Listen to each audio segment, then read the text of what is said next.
Today we can see the noun grammar in Estonian. Maybe you have heard that the Estonian language has 14 cases. This, however, it is not so complicated as it might seem, and soon you will see why.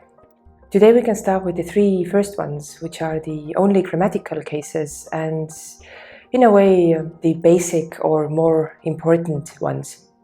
The three first cases in Estonian are nominative, genitive, and partitive.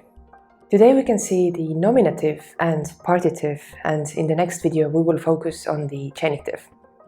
Before I explain when do we use nominative and partitive, let's have here also a noun so that I could bring you examples.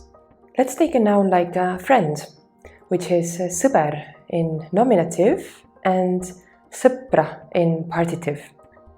Nominative marks the subject in the clause.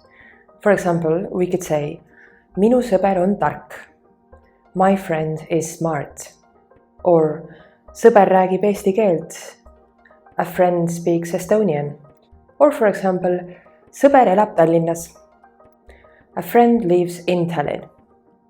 We are saying something about the friend, what the friend does or is. The friend is the subject in the clause. Partitive marks the object in the clause. For example, ma näen sõpra. I, a subject, see a friend, which is an object here. The same way we could say tüdruk aitab sõpra. The girl helps a friend. Or poiss otsib sõpra. Literally, a boy searches a friend. In all these sentences, you can see that the friend is an object of somebody's action.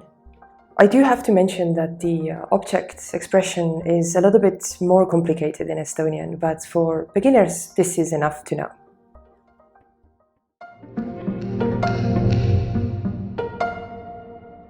We also use partitive with the numbers.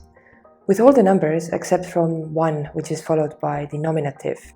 So, üks sõber, but 2 sõpra, 10 sõpra, 28 sõpra, 100 sõpra, 500 sõpra, and so on. Lastly, we also use partitive with the negation. For example, mul ei ole sõpra, I don't have a friend. You probably do have friends, but just remember that whenever you need to negate something, then use partitive as well. So to summarize, we use nominative when the noun is a subject. We use partitive when the noun is an object. We also use partitive with all the numbers besides 1 and with the negation. Today's video was a bit more complicated, but hopefully it was useful. In the next video, we will see the second case, the genitive. So see you very soon again. Head aega!